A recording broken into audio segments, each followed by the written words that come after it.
Hello guys, today I'm going to show you how you can perform reverse Google image search on the Samsung Galaxy Tab A9.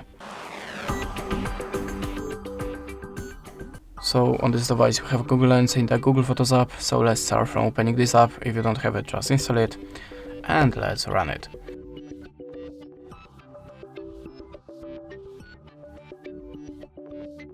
Now just look for the photo that you want to search in the Google. Like this one for example.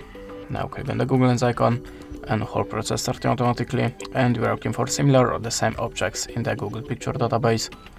We can also change the searching area by swiping the square of this, the edge of this square to look for something more specific. And this is the way how you can do it. Thanks for the watching, leave us a like or a comment, and goodbye.